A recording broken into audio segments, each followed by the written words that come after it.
আবারও ইসরায়েলি বাহিনী গাজায় রক্তাক্ত আগ্রাসন চালাতে পারে বলে ইঙ্গিত দিয়েছেন মার্কিন প্রেসিডেন্ট ডোনাল্ড ট্রাম্প। বৃহস্পতিবার মার্কিন টেলিভিশন চ্যানেলে সিএনএনকে দেয়া এক সাক্ষাৎকারে তিনি বলেন, হামাস অস্ত্র না ছাড়লে তাদেরকে গুড়িয়ে দিতে প্রস্তুত ইসরায়েল।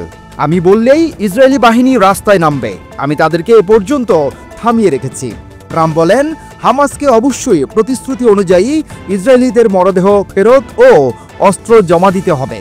এদিকে হামাসের সামরিক শাখা আল কাসসাম ব্রিগেড এক বিবৃতিতে জানিয়েছে, চুক্তি অনুযায়ী সব জীবিত বন্দী ও যেসব মরদেহ উদ্ধার করা সম্ভব হয়েছে সেগুলো দেয়া হয়েছে। বাকি মরদেহ বিশেষ সরঞ্জামের মাধ্যমে উদ্ধারের সর্বোচ্চ চেষ্টা চলছে। সংকট সমাধানে আলোচনার উপর জোর দেবে তেহরান, তবে কোনো ধরনের জবরদস্তি মেনে নেবে না। বুধবার এক সাক্ষাৎকারে এই মন্তব্য করেছেন ইরানের সিনিয়র কূটনীতিক কামাল খাররাজি। ইরানের পররাষ্ট্র সম্পর্ক বিষয়ক কৌশলগত কাউন্সিলের প্রধান ও বিশেষজ্ঞ পরিষদের এই সদস্য আরও বলেন, যদি আলোচনা যুক্তিসঙ্গত পথে পরিচালিত হয় ও ইরানকে সম্মান করা হয় তাহলে তেহরান আলোচনার জন্য প্রস্তুত, তবে কোনো কিছু চাপিয়ে দেওয়া চলবে না। কামাল খাররাজি জোর দিয়ে বলেন, কোনো শর্ত চাপিয়ে দেওয়ার চেষ্টা হলে আমরা তা প্রত্যাখ্যান করব।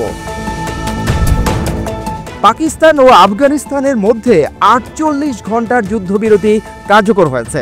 9 অক্টোবর থেকে দক্ষিণ এশিয়ার দুই প্রতিবেশী দেশ সামরিক সংঘাতে জড়িয়ে পড়ে। বুধবার ইসলামাবাদ ও কাবুল দুপক্ষ আনুষ্ঠানিক বিবৃতির মাধ্যমে যুদ্ধবিরতির বিষয়টি নিশ্চিত করেছে। তুর্কি বার্তা সংস্থা আনাদোলু এক প্রতিবেদনে জানিয়েছে, যুদ্ধবিরতির মধ্যে দুই পক্ষই ইতিবাচক ও টেকসই সমাধান খুঁজে বের করার জন্য গঠনমূলক সংলাপে অংশ নেবে। সংঘর্ষ শুরুর পর এটি দ্বিতীয় দফা যুদ্ধবিরতি। বিশেষ করে কাতার এই যুদ্ধবিরতি প্রতিষ্ঠার ক্ষেত্রে গুরুত্বপূর্ণ ভূমিকা পালন করেছে। তালেবান সরকারের মুখপাত্র বারবার দাবি করছেন, পাকিস্তানের অনুরোধে যুদ্ধবিরতি কার্যকর করা হয়েছে। তবে ইসলামাবাদ বলছে, তালেবানের অনুরোধে তারা এই যুদ্ধবিরতিতে রাজি হয়েছে।